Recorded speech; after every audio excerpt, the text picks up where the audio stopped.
हिंगोली जिल्ह्यात यावर्षी बाजारात सोयाबीनला भाव नसल्याने शेतकरी भाजीपाला शेतीकडे वळलाय। कारले या भाजीपाला पिकावर हिंगोली जिल्ह्यात करपा रोगाचा प्रादुर्भाव झाल्याने कारले झाडं पिवळी पडत असून पाने वाळून जात आहेत। महागड्या औषधांच्या फवारण्या करून देखील कोणताही फरक पडत नसल्याने भाजीपाला उत्पादक शेतकरी चिंतेत सापडलाय। याचाच आढावा घेतलाय आमचे हिंगोलीचे प्रतिनिधी गजानन वाणी यांनी।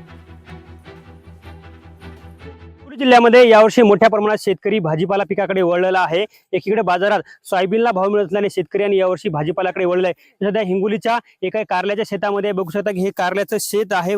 पूर्ण ही शेतकऱ्यांनी कारल्याची बाग या ठिकाणी फुलवलेली आहे। एकीकडे बाजारामध्ये एकीकडे भाजीपाला सध्या मागणी चांगली आहे आणि चांगला भाव मिळत असल्याने शेतकरी जे आहे ते आता मोठ्या प्रमाणात भाजीपाला पिकाची लागवड करत आहे। बघू शकता ही कारल्याची शेती आहे आणि बाग आहे आणि या संपूर्ण बागेमध्ये जे आहे ते या ठिकाणी करपा रोगाचा प्रादुर्भाव झाल्यामुळे संपूर्ण जे आहे ते कारल्याची पाने या ठिकाणी वाळून जात आहेत आणि या ठिकाणी बघू शकता की संपूर्ण बाग जे आहे ते वाळण्याच्या मार्गावर आहे। झाडं देखील या ठिकाणी संपूर्ण जे आहे ते पिवळी पडून या ठिकाणी जे आहे ते वाळायला सुरुवात झालेली आहे आणि यामुळे यावर्षी जे आहे ते शेतकरी मोठ्या संकटात सापडले, कारण की एकीकडे बाजारामध्ये सोयाबीनला भाव मिळत नसल्यामुळे शेतकऱ्यांनी या ठिकाणी भाजीपाला पिकाची लागवड केली आहे। मात्र भाजीपाला पिकामध्ये देखील विविध यावर्षी वातावरणातील बदलामुळे अनेक टमाटे उत्पादक शेतकरी असो, त्याचबरोबर आता कारला उत्पादक शेतकरी देखील मोठ्या संकटात सापडल्याचं पाहायला मिळते। कॅमेरामन राजेश सोबत गजानन वाणी, लोकशाही मराठी, हिंगोली।